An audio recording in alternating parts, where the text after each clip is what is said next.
Hello बच्चों, let's see the question. A star is continuously moving away from us, then the wavelength coming from the star on the earth.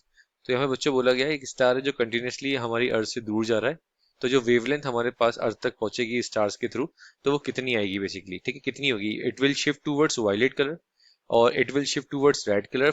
Third one is remains unchanged and the fourth one is will shift sometime towards violet and sometime it will shift towards red colour. तो बच्चों यहाँ पे अगर हम बात करें की concept की, तो यहाँ पे बच्चों जो हमारा की कंसेप्ट हो जाएगा वो कुछ इस टाइप से होगा कि यहाँ पे एक तो आपको एपरेंट फ्रीक्वेंसी का फॉर्मूला क्लियर होना चाहिए कि अगर कोई चीज दूर जा रही है तो एपरेंट फ्रीक्वेंसी क्या होगी, कोई चीज पास आ रही है तो एपरेंट फ्रीक्वेंसी क्या होगी. तो यहाँ पे बेसिकली हमारा स्टार जो है वो कंटिन्यूसली दूर जा रहा है बच्चों, ठीक है. तो इस केस में बच्चों हमारी जो एपरेंट फ्रीक्वेंसी होगी अकॉर्डिंग टू डॉपलर शिफ्ट, ठीक है, एपरेंट फ्रीक्वेंसी या इसको हम डॉपलर फ्रीक्वेंसी भी कह सकते हैं, तो वो फॉर्मूला हो जाएगा बच्चों हमारे पास into apparent frequency equals to natural frequency into C upon C plus V. ठीक है, अब यहाँ पे सी क्या है बच्चों, तो यहाँ पे बच्चों सी हो गया स्पीड ऑफ लाइट और you can see that velocity of light. ठीक है, यहाँ पे बच्चों ये न्यू जो मैंने लिखा है ये क्या हो गया बच्चों, एक्चुअल फ्रीक्वेंसी. ठीक है, ये हो गया हमारा एक्चुअल फ्रीक्वेंसी. और जो यहाँ पे बच्चों v है वो है वेलोसिटी ऑफ द स्टार. क्या है बच्चों, वेलोसिटी ऑफ स्टार. ठीक है, और अगर हम बात करें एपरेंट फ्रीक्वेंसी की, तो एपरेंट फ्रीक्वेंसी को बच्चों आप लिख सकते हैं न्यू डैश से. तो ये हो गया बच्चों हमारा एपरेंट फ्रीक्वेंसी. ठीक है, अब स्टार दूर जा रहा है बच्चों, इसलिए स्टार दूर जा रहा है तो ये जो डिनोमिनेटर है वो क्या होना चाहिए, ये ज्यादा होना चाहिए. ये ज्यादा होगा तभी तो हमारी एपरेंट फ्रीक्वेंसी क्या होगी, कम होगी. जब ऑब्जेक्ट जो है बेसिकली अगर दूर जा रहा है ना, तो बेसिकली इस केस में हमारी फ्रीक्वेंसी क्या होती है, कम होती जाती है. पास आने में हमारी एपरेंट फ्रीक्वेंसी बढ़ती है. अब यहाँ पे दूर जा रहा है इसलिए एपरेंट फ्रीक्वेंसी क्या हुई, कम. इसलिए हमने यहाँ पे क्या किया, सी प्लस वी. अगर यही पास आ रहा होता तो हम क्या करते बच्चों, सी माइनस वी करते. ठीक है, तो ये कंसेप्ट आपको क्लियर होना चाहिए. ठीक है, अब देखते हैं इस केस में क्या होगा.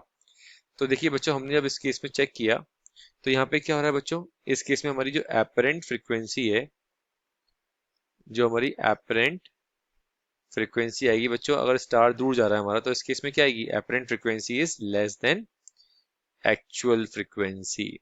What is the reason behind that? Why the apparent frequency is less? Because the star is moving away from the earth. The star is moving away from the earth. ठीक है, away from the earth. ठीक है, इस ये वजह से ही हमारी जो apparent frequency है वो क्या हो रही है बच्चों, लेस आ रही है. किससे, actual frequency से. ठीक है, अब आपको मालूम है जो फ्रीक्वेंसी का फॉर्मूला होता है बच्चों वो क्या होता है, c बाई लेमडा. अब हमारी फ्रीक्वेंसी क्या हो रही है, अपरेंट फ्रीक्वेंसी क्या हो रही है, कम हो रही है, तो फ्रीक्वेंसी डिक्रीज हो रही है. तो इस केस में बच्चों हमारी वेवलेंथ क्या हो जाएगी, वेवलेंथ इंक्रीज हो जाएगी. तो आपको मालूम है कि रेड कलर में और वायलेट कलर की अगर हम बात करें, तो रेड कलर के लिए और वायलेट कलर के लिए, रेड कलर की वेवलेंथ क्या होती है बच्चों, लॉन्गेस्ट होती है. ठीक है, और वायलेट कलर की वेवलेंथ क्या होती है बच्चों, शॉर्टेस्ट होती है.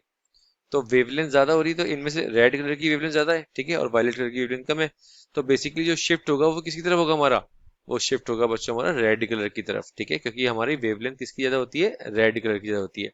तो इसी की वजह से हमारा करेक्ट ऑप्शन क्या हो जाएगा बच्चों, second. First is incorrect, first is incorrect, second is correct option, third is also incorrect and fourth is also incorrect. तो बच्चों हमारा जो करेक्ट ऑप्शन हो जाएगा सेकंड हो जाएगा. So our correct option is, correct option is second. I hope this solution is clear to you. All the very best बच्चों.